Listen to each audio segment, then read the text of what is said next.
Dear students, आज हम पुस्तक स्पर्श भाग 2 कविता कर चले हम फिदा, कवि हैं कैफी आजमी जी।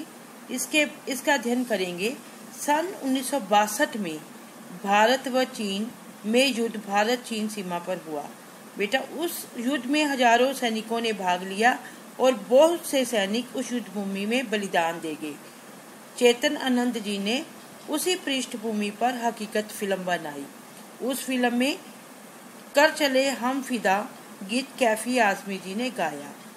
इस कविता में कवि ने सैनिकों की मनोदशा का वर्णन किया है।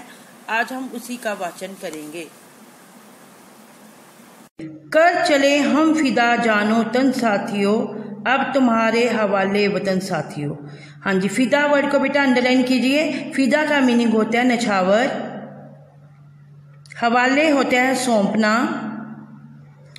सांस थमती गई नबज जमती गई, जमती मतलब जम जाना, फिर भी बढ़ते कदम को न रुकने दिया, कट गए सर मतलब सिर, हमारे तो कुछ गम नहीं दुख नहीं, गम होता है दुख, सर हिमालय का झुकने न दिया, मरते मरते रहा बागपन साथियों। बागपन वर्ड को अंडरलाइन कर लो बेटा। इसका मीनिंग होता है जवानी का जोश। अब तुम्हारे हवाले वतन साथियों। हाँ जी बेटा, हम पहले पद का पहले भावार्थ करेंगे। कवि कहते हैं कि कर चले हम फिदा जानो तन साथियों, हे साथियों, हम अपने देश पर अपने प्राण, जानो मतलब जान, तन होता है शरीर, जान और तन को, शरीर को इस देश के लिए नछावर करके इस देश से जा रहे हैं। अब तुम्हारे हवाले वतन साथियों, अब देश का जो बागडोर है अब साथियों आपके हवाले है। हम आपको इस देश की बागडोर सौंपते जा रहे हैं। सांस थमती गई नबज जमती गई। सैनिक कह रहे हैं कि युद्ध भूमि में जब हमारा अंतिम समय आ गया है तो हमारी सांसें रुक रही हैं। थमती मतलब रुक रही हैं। और नबज है जो सर्दी, वहाँ उस समय बहुत सर्दी थी और उस समय सर्दी के कारण, ठंड के कारण सैनिकों की नबज जो थी वो जम गई थी, मतलब खून का भाव जो था नाड़ियों में वो रुक गया था। फिर भी बढ़ते कदम को न रुकने दिया, फिर भी दुश्मन उन पर वार कर रहे थे और अपने सैनिक अपने कदमों को बिना रुके ही आगे बढ़ रहे थे। कट गए सर हमारे तो कुछ गम नहीं। इसमें सैनिक कहते हैं कि देश के लिए नछावर होते हुए चाहे हमारे जो सिर हैं वह कट जाएं, परंतु फिर भी हमें कोई दुख नहीं है, गम नहीं है मतलब दुख नहीं है। सर हिमालय का हमने न झुकने दिया। हिमालय हमारे भारत देश की गौरव आन शान का प्रतीक है। हिमालय को भारत का मुकुट कहा जाता है। इसलिए कवि कहते हैं कि हमने हिमालय की शान को मतलब कायम रखा और हमने दुश्मनों को इस धरती पर, हिमालय पर्वत पर आने नहीं दिया और हमने उसकी शान को बचाए रखा। मरते मरते रहा बागपन साथियों। मरते दम तक हमारे में बागपन होता है जवानी का जोश। साथियों वो कम नहीं हुआ। अब तुम्हारे हवाले वतन साथियों, अब हम इस संसार से जा रहे हैं और वतन की जो देश है हमारा भारत भूमि की जो बागडोर है साथियों, देशवासियों, आपके हवाले कर जा रहे हैं। अब इसी के हम प्रश्नोत्तर कर लेंगे। हाँ जी, प्रस्तुत कविता प्रश्न है, प्रस्तुत कविता किसके बलिदान का गौरव है? बलिदान वीरों की। सैनिक को प्रस्तुत कविता किसके बलिदान का प्रतीक है? शहीद वीरों का। सैनिकों को किस बात का गर्व है? देश के लिए आत्माहुति देने का। सैनिकों की किस स्थिति का वर्णन किया गया है? अंतिम समय में भी देशवासियों को प्रेरित करने की कामना का। नबज थम से क्या भाव है? ठंड के कारण खून का भाव है जो वो जम जाना। सैनिकों को सिर को कटने का दुख क्यों नहीं है? सिर को कटने का दुख क्यों नहीं है? उसने हिमालय की रक्षा की है। अब यह प्रश्न, सैनिक अपने साथियों को क्या कह रहे हैं? सैनिक अपने साथियों से कहते हैं कि हम इस देश की रक्षा हेतु प्राण न्यौछावर करने के लिए जा रहे हैं। ये देश अब आपके हवाले है, तुमने ही इसकी रक्षा करनी है। अब हम इसका सेकंड पैराग्राफ करेंगे।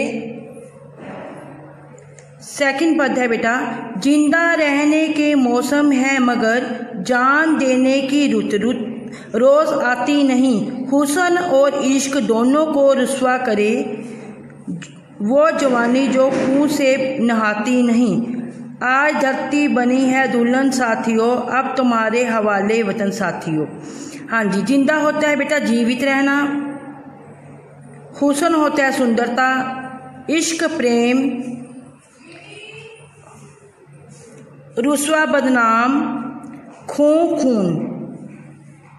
अब दूसरे अंश में कवि कह रहे हैं कि जिंदा रहने के मौसम बहुत हैं। इसमें फिर सैनिक दोबारा से बोल रहे हैं कि जिंदा रहने के तो कई अवसर हमें प्राप्त हो जाएंगे।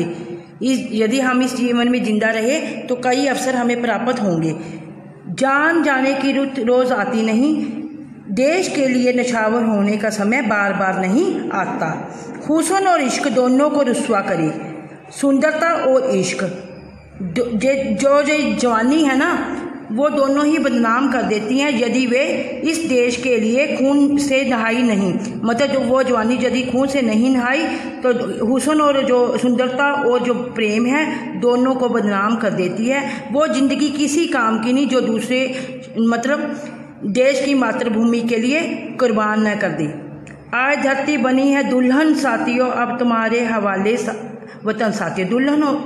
दुल्हन आज धरती को इस कविता में दुल्हन कहा गया है। जिस प्रकार दुल्हन अपने स्वयं लाल रंग के अपने सुहाग के लिए लाल रंग के वस्त्र पहनती है, उसी प्रकार धरती उसकी रक्षा का भार उसके मतलब परिवार पर होता है, दुल्हन के परिवार पर होता है। उसी प्रकार धरती की बागडोर का संभार हमारे देशवासियों पर है। तो धरती उस सैनिकों के बलिदान से खून की तरह लाल हो गई है, मतलब दुल्हन की तरह लाल हो गई है। तो अब तुम्हारे हवाले वतन साथियों, फिर इस धरती माँ की रक्षा करना हमारे सैनिकों का कर्तव्य है। अब तुम्हारे वाले वतन साथियों, सैनिक कह रहे हैं कि हम इस देश को छोड़कर जा रहे हैं, हमारी अंतिम सांसें हैं, हमारी नसें भी जम गई हैं और हम इस देश को छोड़कर जा रहे हैं। अब तुम्हारे हवाले वतन है, अब इसकी बागडोर आपके हाथ में है। देशवासियों, अब आपने ही इसकी रक्षा का भार संभालना है। बेटा आज हमने 2 पैराग्राफ ही करने थे, आगे हम बाद में करेंगे। अभी इसके प्रश्न उत्तर कर लेते हैं। पद नंबर 2 के, हुस्न और इश्क दोनों को कौन रुस्वा करता है? प्रश्न अब, जो सैनिक मातृभूमि की सुंदरता और प्रेम के गीत का गुणगान करता रहता है किंतु अवसर आने पर बलिदान नहीं देता, वह हुस्न और इश्क दोनों ही रुस्वा मतलब उनको बदनाम कर देता है। किसको? सुंदरता और प्रेम दोनों को बदनाम कर देता है। धरती को दुल्हन का रूप क्यों दिया गया है? धरती माँ को दुल्हन का रूप इसलिए दिया गया है कि युवक जैसे अपनी दुल्हन को सर्वाधिक प्रेम करते हैं, वे उसकी सुंदरता और प्रेम पर मिटते हैं, वे तन मन से उसके प्रति समर्पित रहते हैं। उसी प्रकार यह धरती भी हमें प्रिय है, इसकी रक्षा करना हमारा कर्तव्य है। अच्छा बेटा, जब भी आप कोई कविता करते हो ना, मान लो आपको प्रश्न ये भी आ सकता है कि कर चले हम फिदा कविता के कवि कौन है। जो भी कविता या पाठ आप पढ़ते हो ना, लेख पढ़ते हो, तो उसमें आपने उसके लेखक और कवि का नाम लिखना जरूरी होता है। कर चले हम फिदा कविता के कवि कैफी आदमी जी हैं, ये प्रश्न भी आ जाता है। धन्यवाद बच्चों।